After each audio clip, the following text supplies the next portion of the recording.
boys and girls. It's me, PB. I think we should be on, like, a nickname basis by now. And you? Well, you're just who you are. Thank you. Okay, well, now, I told you last night there was going to be spies. Spies, I'm telling you. Who's the spies? Listen, you'll find out. So, after that tabernacle got built and it was so picky for a tent, it was very, very picky. The new house of worship was finished and the pillar of cloud stayed over it and moved one day. The Israelites knew that the time had come for them to leave Mount Sinai. Whoa, I bet you they were sad. They'd been there for over a year.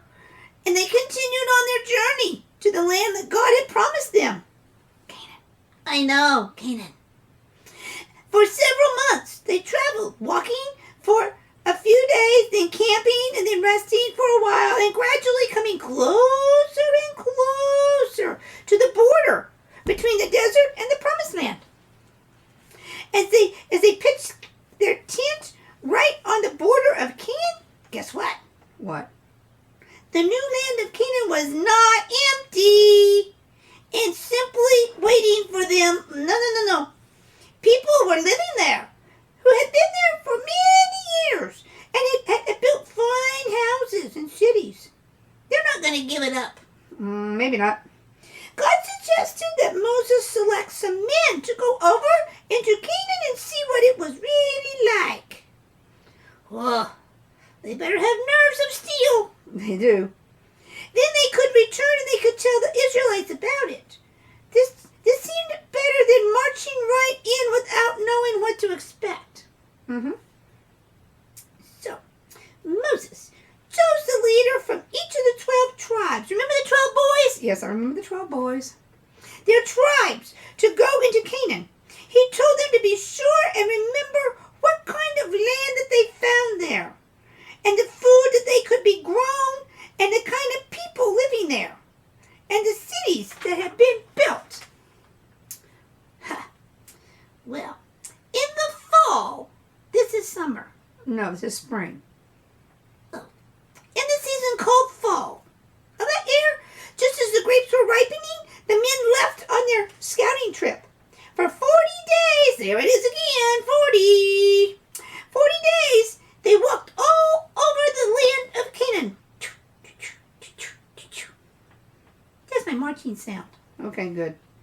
Noticing the things that Moses had mentioned. Before they came back to their camp again, they cut a cluster of grapes.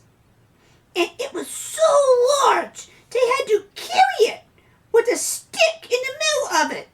And 2 men had to carry it on their shoulders. We are talking ginormous. They also brought back some figs. I don't like figs. They're too mushy. And pomegranates. Such fruit grew in that kind of land. And when the men returned, all the people gathered to hear what they had to say. And the men said, "This is a good land as God told us about. You see, the grapes that we brought you, they are ginormous. But the people who live there are stronger than we are. And the cities are so protected that we could never capture them." Bad news. Caleb, you know him? Yeah. Caleb, one of the spies, he broke in and interrupted and he said, "The land is wonderful, as you have said. And with the help of God, I know that we can take it. Let's get ready to go at once." But all the other spies, the scouts, except Joshua, they agreed. "No," they said, "there is no use to try to make war on these people. They are so big, they will make us look like tiny grasshoppers." I like grasshoppers, by the way. Semi-grasshoppers, they're good. Well, this message made the people kind of scared. They too were afraid that they could not take the land, and that they did not believe that God was really strong enough to help them overcome any enemy. The guy who fed them everything and led them. Well, all night they complained to Moses and Aaron.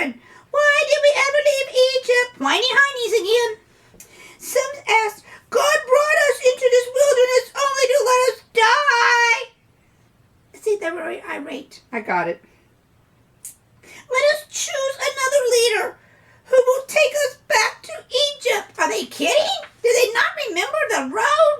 Uh-huh. Joshua and Caleb stood before the people and did everything they could to persuade them to go on into the new land. But the people became so angry with them that they wanted to kill them. Man, talk about ticked off. Mm-hmm. Or spoiled, stinky rotten. Yeah, that too. Just then, the glory of the Lord, which stayed in the tabernacle within the Holy of Holies, it shone from the tabernacle so that everyone could see it. It's kind of like God peeking out of his little curtain. Mm-hmm. God was so disappointed in the people that he wanted to leave them. I'd have ditched them a long time ago. I know you would have. But because Moses prayed for them and begged God to forgive them, God changed his mind. They owe a big bunch to Moses. Mm-hmm. But God did not let the people go unpunished. The 10 spies who had been afraid they were going to be killed, they were killed. And all the other people who were over 20 years old, well, they were told that they would never get to go into the promised land of Canaan. Whoa, they've come such a long way on that yellow brick road. They're never going to get to see it. Mm-mm. And I think you confused it with a movie. Oh, yeah, that's Wizard of Oz. Sorry, kids. They would have to stay in the wilderness another 40 years. 1 year for each day the scouts spent in Canaan, until their children grew up in their place. Oh, a whole generation gone. Several. Of the adults then living, only Joshua and Caleb, the faithful spies, would live to enter the land of Canaan. They're finally getting what they deserve. God knew that Moses could teach the children as they grew up to love and trust him more than their parents had, and that he could also train them for war. They would never remember the life of slavery in Egypt that had made their parents so weak and unsure. Some of the people decided to march upon the land of Canaan anyway. But the Lord did not go with them. They didn't make him line leader? Nope. And they were killed in the battle. Ugh, not a good strategy.